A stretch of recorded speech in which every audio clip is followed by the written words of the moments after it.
নাকি জগৎ সংসারে পাঠিয়েছ, যেদিন আমি জগৎ সংসার ছেড়ে চলে যাব,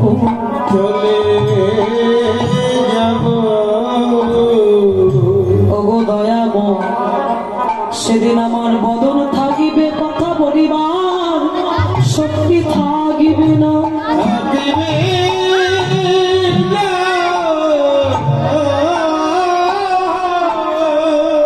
সেদিন আমার নয়ন থাকিবে, দেখা দৃষ্টি শক্তি থাকিবে না।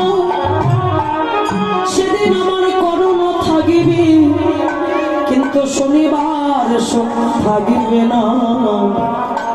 এই দয়াময়, ওই শেষের দিন তোমার শ্রী চরণে আমার এই মিনতি, সেদিন হৃদয়ে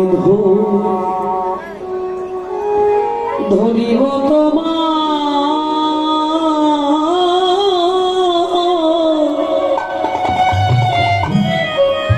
তোমারও দুটি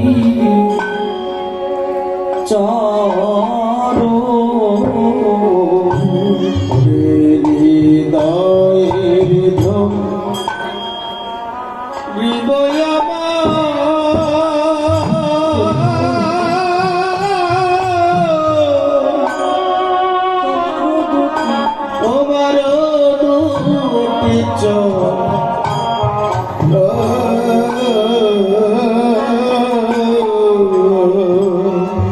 আমি হৃদয়ে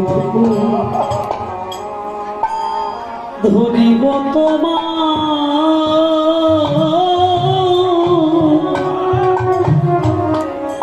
তোমারও দুটি চরণ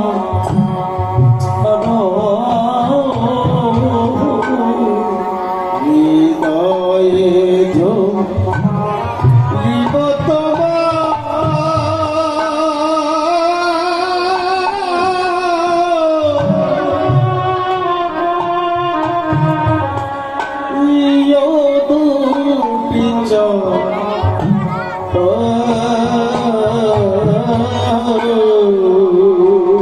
আমি নয়নে হেরিব তোমার, ও চাঁদ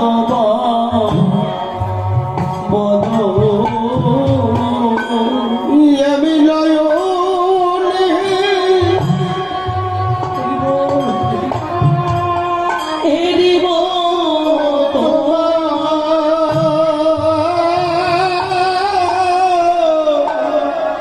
ও চাঁদ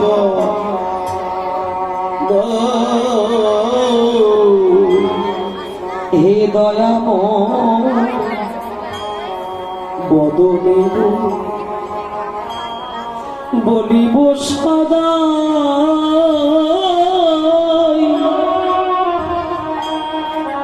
শ্রীকৃষ্ণ চৈতন্য না,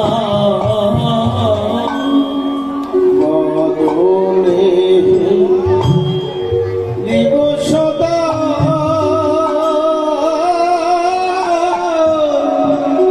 শ্রীকৃষ্ণ চৈতন্য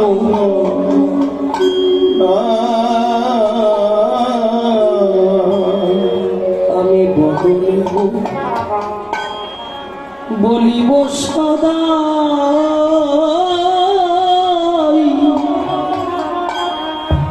শ্রীকৃষ্ণ চৈতন্য না, বদনে বলিব সদা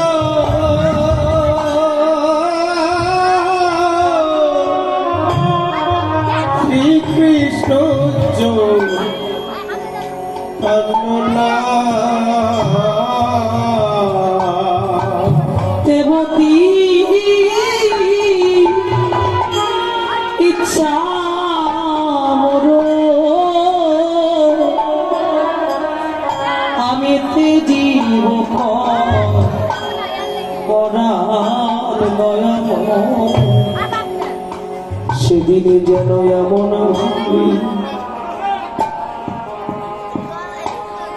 আমি চলে যেতে পারি। সেদিন মন ভাবে চলে যেতে পারে,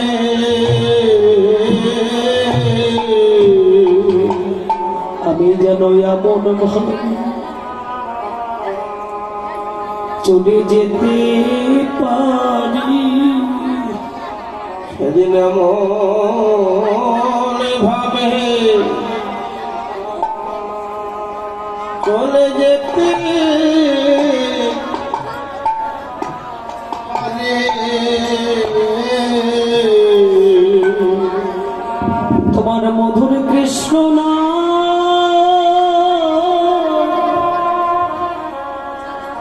কৃষ্ণ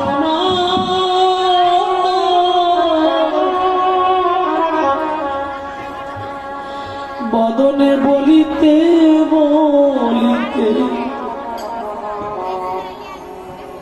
এমন ভাবে চলে যেতে পারে,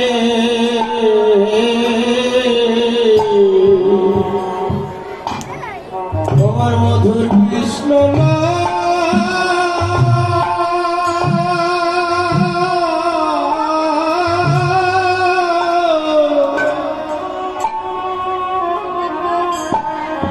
বদলে বলিতে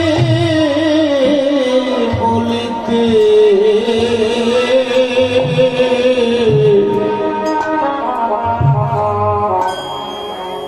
এমন ভাবে চলে যেতে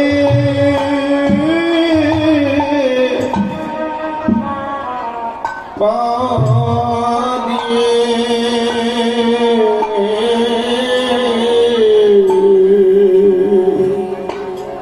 তোমার সুচাঁদ বদন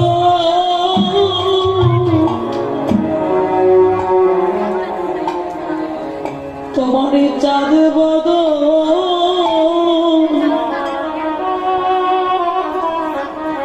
দেখিতে দেখিতে সেদিনে যেন এমন ভাবে আমি চলে যেতে পারি। তোমার চাঁদ বদন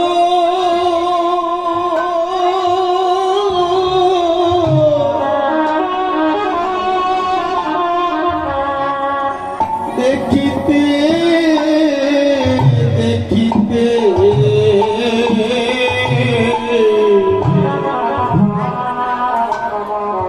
সেদিন এমন ভাবে চলে যেতে পারে, তুমি আমার শেষের বাসনা প্রভু পূরণ করো। আমার শেষের বাসনা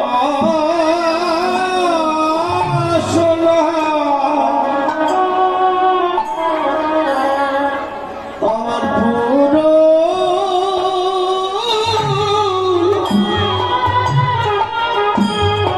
পূরণ করো।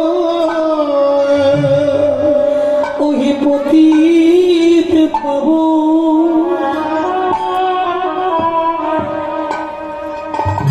আমার গো হরি,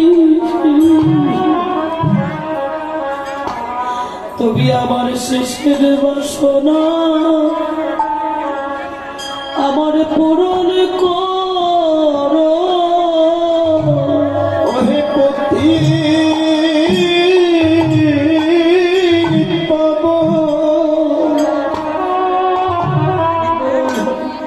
আমার হরি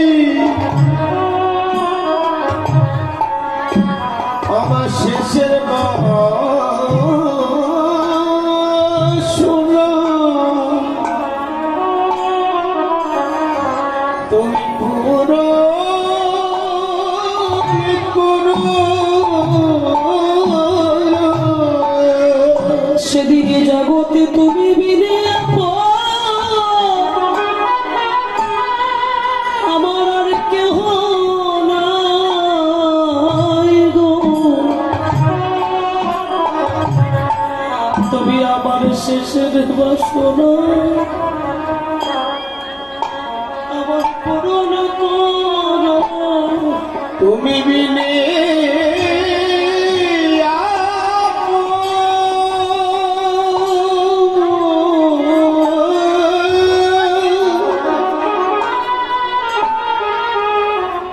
আমার কেহ নাই গো, তুমি শেষে শুনো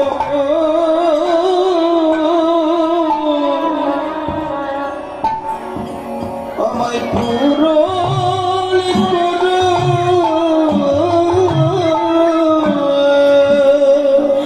হরিদাস প্রভুর চরণ তলে পড়ে কেঁদে বলছি দয়াময়,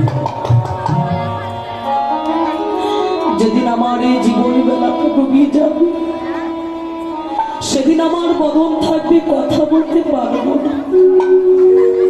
যেদিন আমার ভগবানের ডাক আসবে সেদিন নয়ন থাকবে, দেখা দৃষ্টি শক্তি থাকবে না দয়াময়।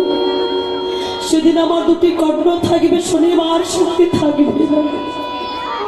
তুমি আশীর্বাদ করো, ওই শেষের দিনে যাওয়ার সময় তোমার মধুরে কৃষ্ণ নাম বদনে বলিতে বলিতে তোমার সুজাগ বদন দর্শন করতে করতে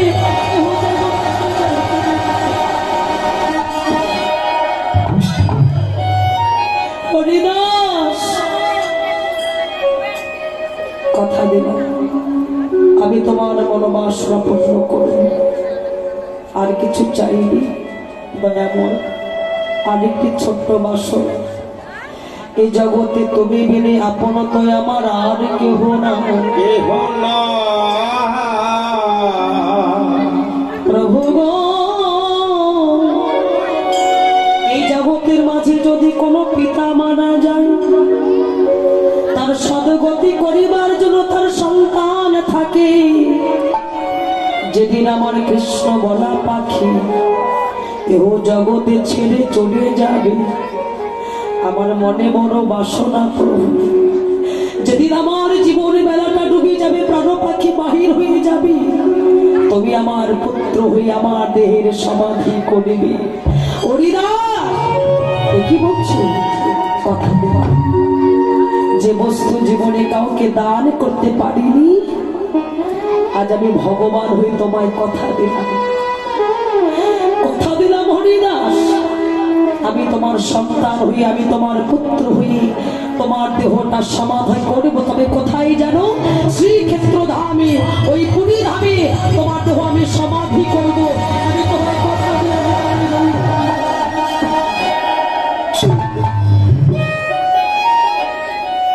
যার সমাধি আছে শুধু ভক্ত ভগবানকে পাওয়ার জন্য কাঁদে না, ভগবান আশা করে বসে থাকি সেই পরম কৃষ্ণ ভক্তের চরণে পাওয়ার জন্য। হরি বল।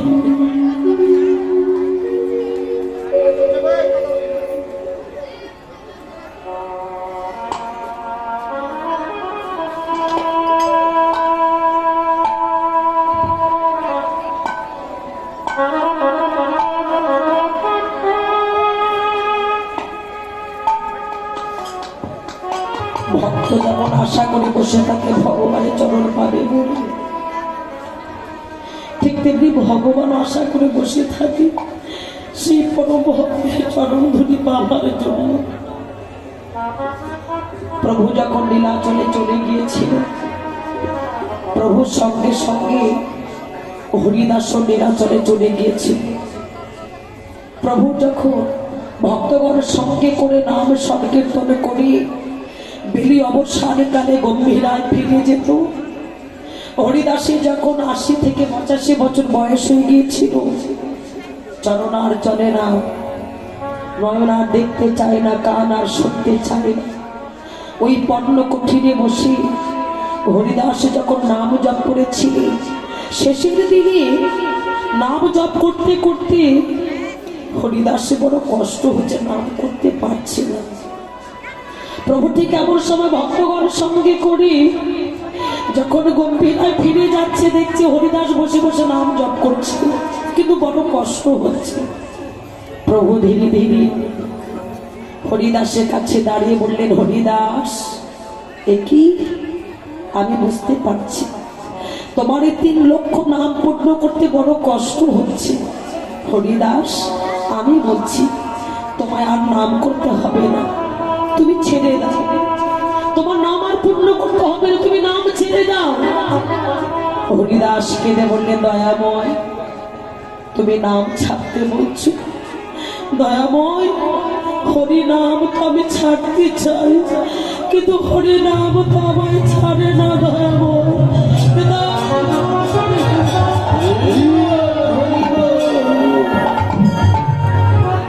প্রভু, আমি তো হরি নাম ছাড়তে চাই, কিন্তু হরি নাম তো আমায় ছাড়ে না।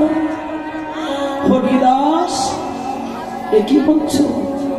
নাম জপ করতে করতে হরিদাসের প্রাণ পাখিটা যখন বাহির হয়ে চলে গেল, হরিদাসের দেহটা নিয়ে পরিধামের মাটিতে, শ্রীক্ষেত্র ধামের মাটিতে যখন সমাধি দিতে গেল, বালিপিণ্ড দেবার সময় হরিদাসের বদনটা হৃদয়ের পাশে জড়িয়ে ধরে প্রভু কেঁদে বলেছিল, হরিদাস, যে বদনে তুমি 3 লক্ষ নাম জপ করেছ, আমি ওই বদনে বালিপিণ্ড দেব কেমন করে? হরিদাস, হরিদাস, তুমি তো চলে গেলে,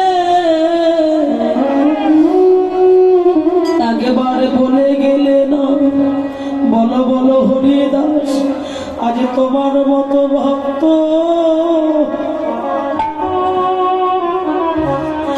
আমি কোথায় পাবো?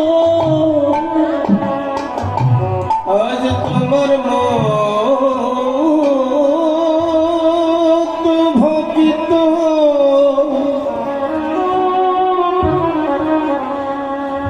আমি কোথায়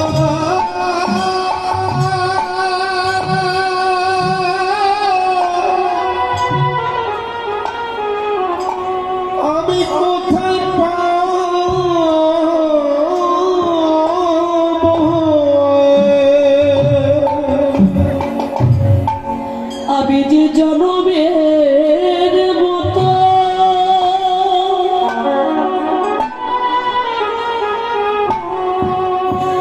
ভক্ত হারা হয়ে গেলাম।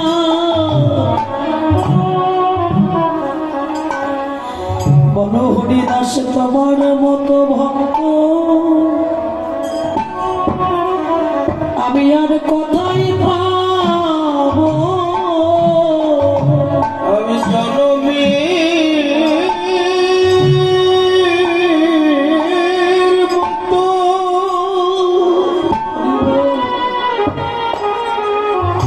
ভক্তহারা হয়ে গেলাম। বলো তোমার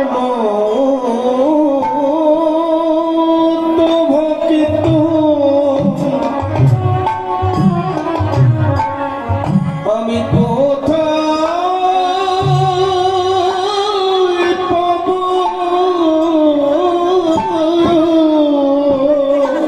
বলো এমন মধু মাখানা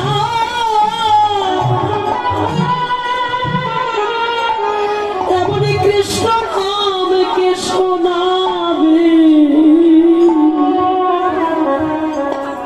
আমি যে জনমের মতো ভক্ত হারা হয়ে গেলাম। মধুর কৃষ্ণ না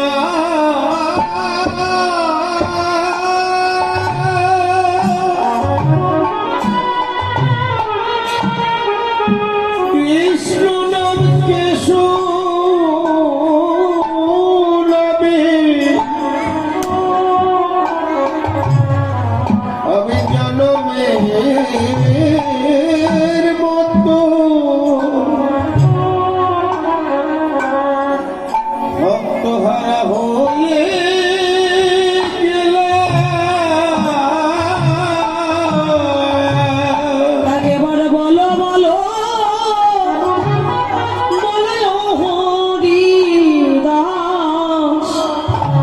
বলো এমন মধুর কৃষ্ণ না আমায় কে শোনাবে ওরে বলো, বলো, ও হরিদা। বলো তোমার মতো ভক্ত আমি আর কোথায় পাবো মধুর কৃষ্ণ নামকে শোনাবে। তোমার মতো ভক্ত আমি আর কোথায় পাবো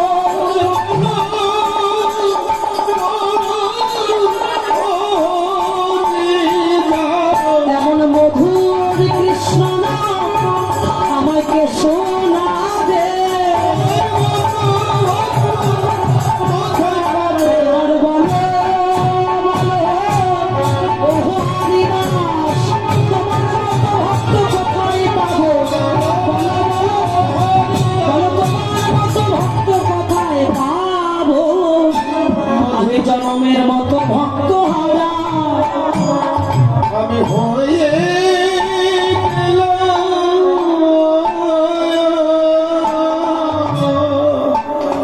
হরিদাসের বদনটা হৃদয় মাঝে জড়িয়ে ধরে প্রভু কেঁদে বলেছিল হরিদাস তুমি তো চলে গেলি একেবারে কি বলতে পারিনি যে নাম তুমি শুনিয়েছ এমন মধুর কৃষ্ণ নাম জগৎ আমাকে কে শোনাবে হরিদাসের সমাধি প্রভু নিজ হস্তে দিয়েছিল যার সমাধি এখন আছে বাবা পুরীধামের মাটিতে জগন্নাথ ধামে শ্রীক্ষেত্র ধামে গিয়ে দেখে আসবে জগন্নাথের কৃপা না হলে দর্শন করা যায় না বাবা আজ এই হরিদাস প্রভু ডেকে বলছে হরিদাস আমি কথা দিলাম তোমার মনোবাসনা পূর্ণ করবো তবে আমার মনোবাসনা কি জানো সকল ভক্তগণ হরি বলে নৃত্য করছে তুমি ওই সকল ভক্তগণের মতো করে আজকে দুটি বাহু উত্তোলন করে নৃত্য করবি আমি দুটি নয়ন ভরে দর্শন করব প্রভুর কথা শুনি আজকে হরিদাস নৃত্য করতে লাগলেন হরি হরি বলে আমার হরিদাসে নাচে গো হরি হরি হরি বলে হরিদাসে নাচে গো আনন্দে রাখে হরিদাসে নাচে গো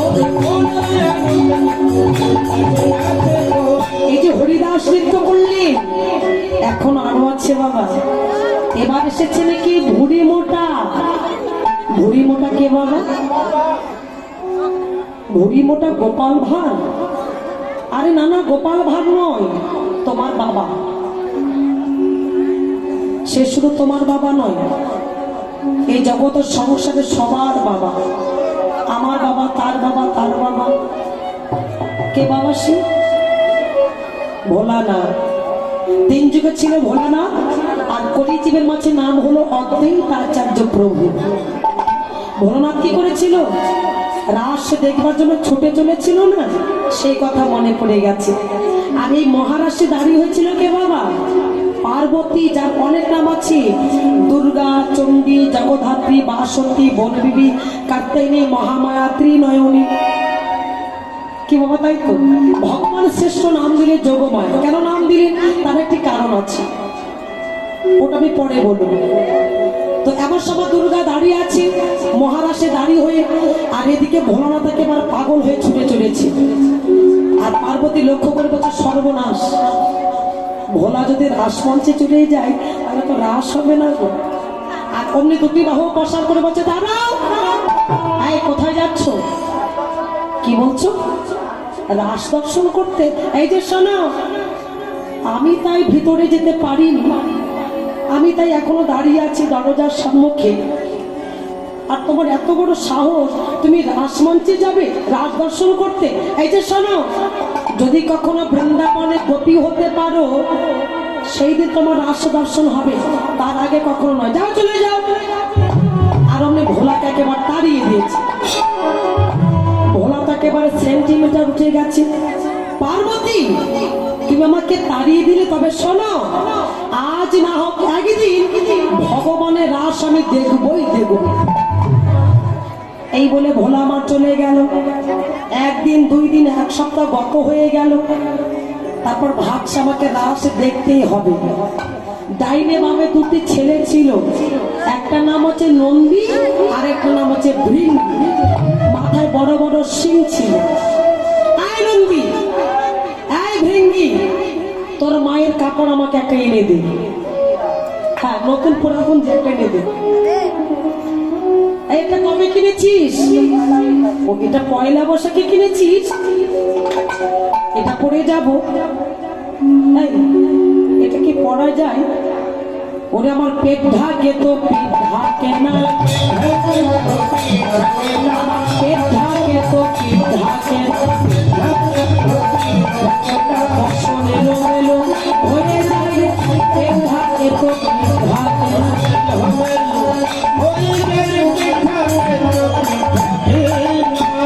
আয় নন্দী, আমার দিকে তাকা। এই দেখ, পেটটা ঢাকছে, আমার পিঠটা ঢাকছে না। এটা পরে কি যাওয়া যায়? কি করব? ওর সামনেটা ঢেকে যাব, পিছনে যাই যা দেখা যায় যা। আচ্ছা ঠিক আছে, কোন রকম ভুঁড়িটা ঢেকে বড় করে ঘোমটা দিয়ে একেবারে রাস মঞ্চ উপস্থিত হয়ে গেছে। ও বাবা, সবাইকে ফাঁকি দিতে পারবো। জগৎ পিতা ভগবান সব দেখছে। ভগবান অন্তর্যামী, ভগবান অন্তরে সবই জেনে গেল। ভোলা তো এসে পড়েছে, কিন্তু ভোলানাথ থাকে তো রাস হবে না। ও গোপী, এই যে শোনো, আমি না রাসে আনন্দ পাচ্ছি না, মনে হচ্ছে কে যেন একেবারে এসে পড়েছে, সেরকম মনে হচ্ছে। দেখো তো তোমরা কয়জন আছে, ভালো করে গুনে দেখো তো, ভালো করে গোনো। কোথায়? এইটা বাবা নাম্বার 1 হ্যাপি গোপী, 2 পাশে, 3 ওইটা, বাহ 3 নম্বর বলো। এই 3 থেকে 5 হয়। ও গোপী গুনতে জানো না? আরে 3-এর পরে 4 হয়। হ্যাঁ 4 বলো। 5 এইটা, বাহ 6 পিছনে ঘুমাচ্ছে তাই না? হ্যাঁ 7 নম্বর গোপী ঘুমাচ্ছে। ও গোপী ঘুমাচ্ছ কেন? গোপীর নাম কি গো? সুচিত্রা সেন, নাম্বার 7। বাহ, সুচিত্রা সেন নাম্বার 7। ঠিক আছে, 7 নম্বর বলো। 8 কোনটা গো? আসছে এইটা? হ্যাঁ, গোপী আমার ঢুকছে, 8 নম্বর গোপী। আচ্ছা ঠিক আছে, 8 নম্বর 9 হচ্ছে কেন আমার? এখানে 9 হয়ে যাচ্ছে, মানে একটা বেশি হয়ে যাচ্ছে। গোপী আবার কাঁপছে। ও গোপী কাঁদছো কেন? কি হলো আমার? জন কয়টা বাজে গো? 4টে বাজে। এই সময় কি কারো জ্বর হয়? ও গোপী, তোমার আবার কি জ্বর হলো? সর্বনাশ। ও গোপী, এত জ্বরের নাম শুনেছি, chikungunya, pneumonia, typhoid, malaria, dengue. ও গোপী, মদন জ্বর যে হয়, এ জ্বরের নাম তো শুনিনি। মদন জ্বর কারো হয় নাকি? আপনাদের মদন জ্বর হয়? কার কার হয় একবার হাত তুলবে। নিতাই গৌর হরি বল।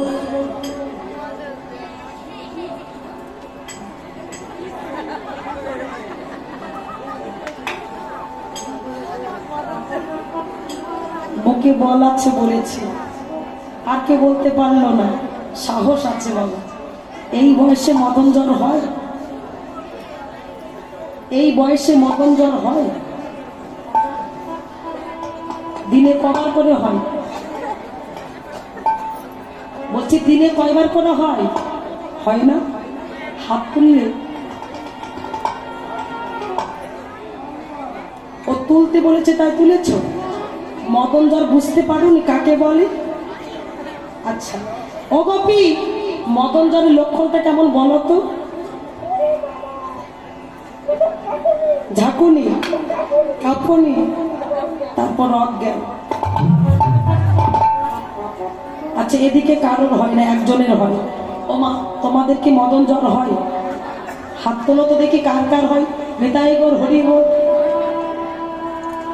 হাত না তোলাতে বোঝা গেল না সকলের মদন জ্বর হয়। বুঝতে পারো তো মদন জ্বর কেমন হয়? ওই যে প্রথম হচ্ছে ঝাঁকুনি, তারপর কাঁপুনি, তারপর একেবারে অজ্ঞান। হরি বল হরি বল। ও গোপী, এই যে শোনো, তুমি যে কে তোমাকে ধরতে হবে। এক গোপী ছিল চতুর গোপী, ভোলার পিছনে গিয়ে যেই না মস্তকে ঘোমটাটা টান দিয়েছি, একেবারে সর্প ছিল ফোনা তুলে দাঁড়িয়ে।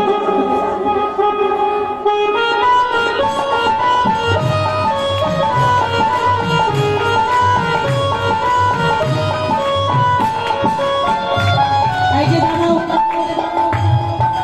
কেন এসেছো? তোমার লজ্জা করছে না? তুমি রাস মঞ্চে এসেছো। এই যে শোনো, যাও, চলে যাও। সকল গোপীগণ ভোলাকে তাড়িয়ে দিলেন। ভোলে আমার ধীরে ধীরে প্রাণ গোবিন্দের কাছে দাঁড়িয়ে বলে, হে গোবিন্দ, আমি রাসে থাকি, তুমিও চাও না, তবে চলে যাচ্ছি। আমি যাওয়ার সময় আমি প্রতিজ্ঞা করে গেলাম, তুমি যাওয়ার আগে আমি যাব নদীয়ার মাঝে। ওই নদীয়ার মাঝে আমি শান্তি করে সীতানাথ হয়ে তোমার গোপন ভজ রাশি লীলা আমি গোপন রাখবো না। আমি কি করব জানো গোবিন্দ? আমি ঘরে ঘরে আমি বিলাই গো, আমি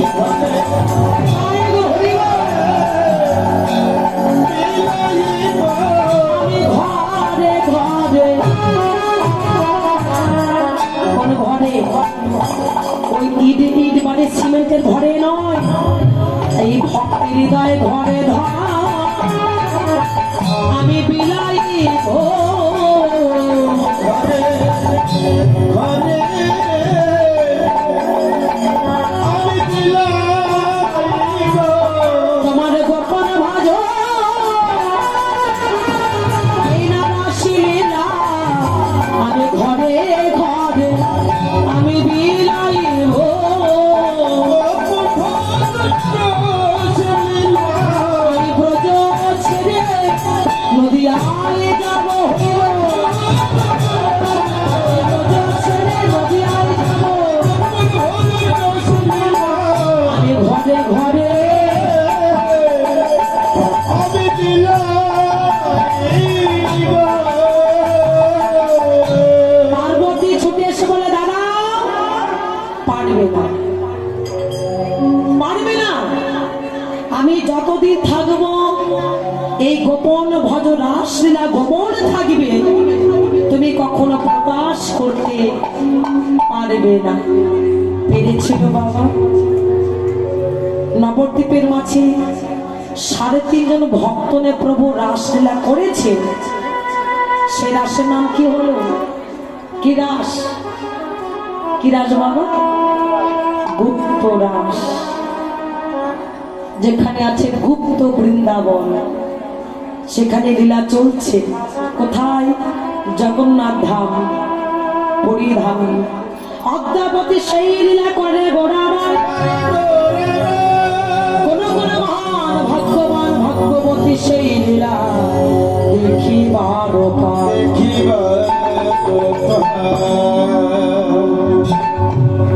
ভাগ্য জনার ভাগ্য জনার দেহ ঘট সাজাইয়ে বসে আছে, ভাগ্য জনার ভাগ্যে ঘটে সাজাইয়ে বসে আছে, ঘটে ঘটে তাদের ভাগ্যে ঘটে, গুরু কৃপা যার হয়েছে, আমার গুরু কৃপা যার হয়েছে।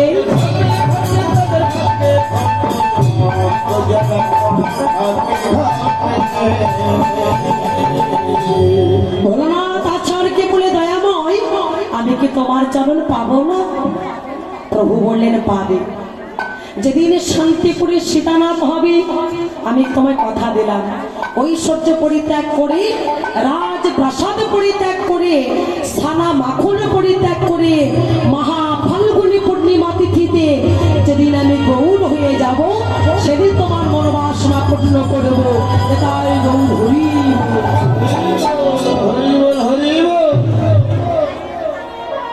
প্রভু আমার নৃত্য করিতে লাগিল। এবার আরেকজন এসেছে। আরেকজন কি? গদাধর। বামে প্রিয় গদাধর আমার, রাধা ভাবে বিভোর হয়ে পূর্বেশে আধা ভাবের কথা মনে করে আমার গদাধর বামে দাঁড়িয়ে নৃত্য করিতে লাগিল। এমন সময় যখন নৃত্য করেছে প্রভু আমার কি করলেন, সকল ভক্তগণ সঙ্গে করে খোল করতার সঙ্গে করে নৃত্য করিতে লাগিল। প্রেমানন্দে মেতে হরি বলো, হরি নামের বন্যা যে এলো। সবাই সবাই মিলে করতাই, প্রেমানন্দে মেতে হরি বলো, হরি নামের বন্যা যে এলো।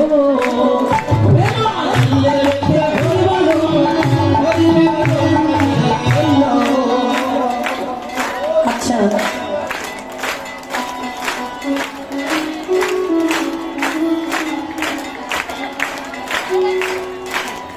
মাথা ঢুকে ঢুকে মরে গেল।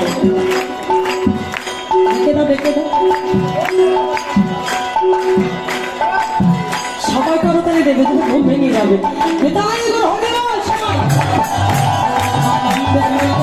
হরি বলো,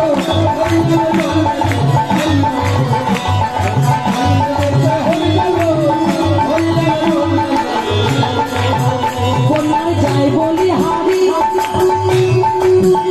ওটা তরঙ্গ ভাবি।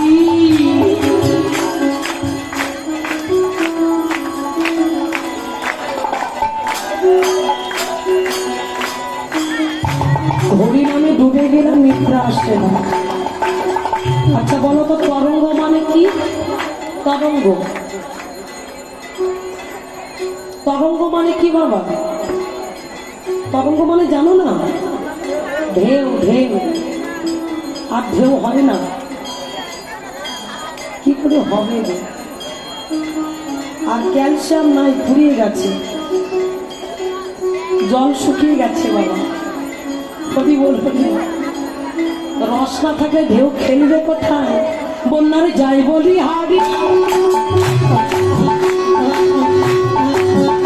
ওটা তরঙ্গ ভাবি, প্রেম তরঙ্গে খেলছে খেলা গৌর বনমালী।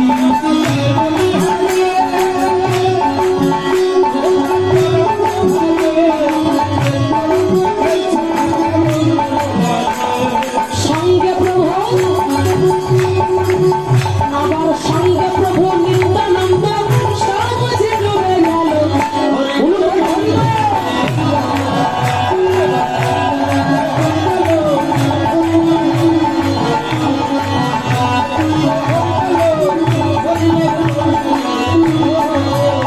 এমন বন্যা দেখি না, ও মানুষ শুকনাতে তলায়। এই থেমে গেলে কেন? ভুল কি বলেছি? শুকনাতে তলায়। আচ্ছা বাবা, শুকনাতে তলায় না, তাহলে কোথায় তলায়? নদীতে তলায়, সমুদ্রে তলায়, পাতকয় তলায়, পুকুরে তলায়, শুকনাতে তলায়। কি বাবা শুকনাতে তলায় না? আপনারা বলুন, কি বাবা শুকনাতে তলায় না? ওনার আছে, তলিয়ে যাবে। এই জগতে গুরু কৃপা না হলে কখনো তলিয়ে যায় না। তাই গৌর হরি বল, এমন বন্যা দেখি না, ও মানুষ শুকনাতে তলায়, ডুবলো নদীর পুরুষ নারী জাতির বিচারে দায়।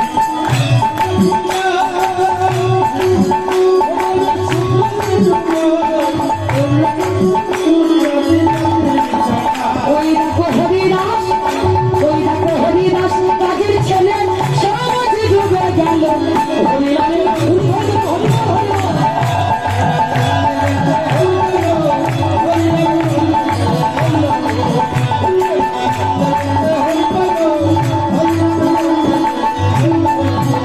একবার হরি বলে বলে তোমার নাম সেই জলে, ডুবলে পাবে প্রেম করো শান্ত স্থায়ী হয়।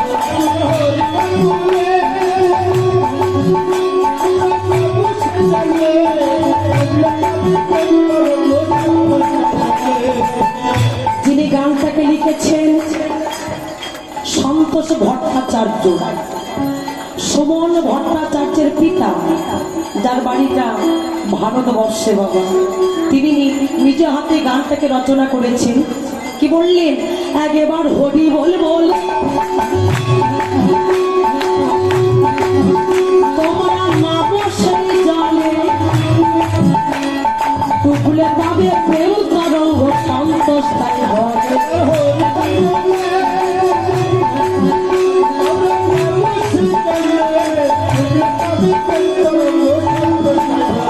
আমার ডোবার মতো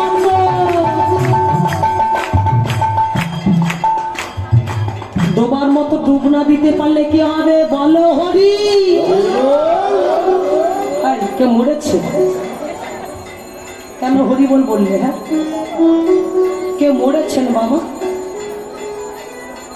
আপনারা বোবা, কথা বলতে পারেন না। আর বাবা হ্যাঁ না বলবে তো নাকি? মরেননি কেউ? সবাই তো মরেই বসে আছে। কতবার মরেছেন মনে আছে? কতবার মরেছ বাবা? হ্যাঁ, এক লোক। তোমার এদিকে তো মরেছে, তোমাদের মরণ হয়নি? তোমার কেউ মরনি? মরেনি? হরিবল হরিবল, খুব ভালো। যাই হোক, আমার মরণ হয় হোক,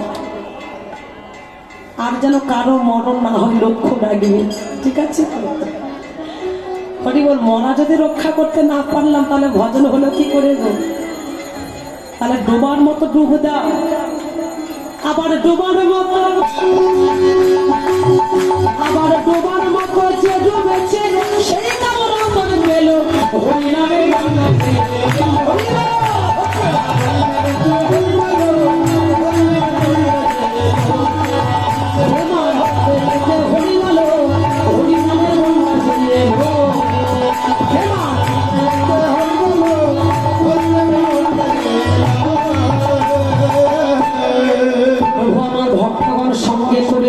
যখন নৃত্য করিতে লাগিল, ওইদিকে লক্ষ্য করে বাসুদেব ঘোষ পদ রচনা করলেন।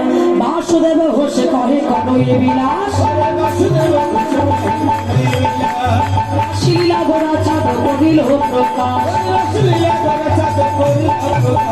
এইবার লীলা প্রকাশ হলো। এতক্ষণ কোনে ছিল, এইবার লীলা প্রকাশ হলো। বাসুদেব ঘোষ কহে করই বিলাস শিলা গোড়া চাঁদ করিল প্রকাশ।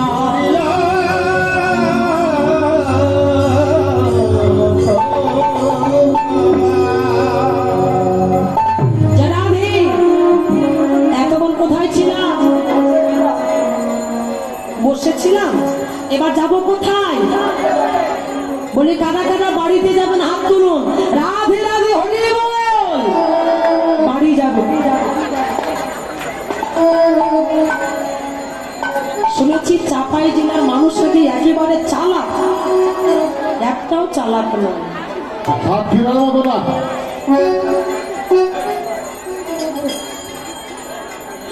এই যে সাতক্ষীরা মনে চালাক, কিন্তু এত চালাক নয় গো। বাড়ি যাবে বলছে তাও হাত তুলছে। বুঝতে পারেননি কথাগুলো কি বলছি? হ্যাঁ।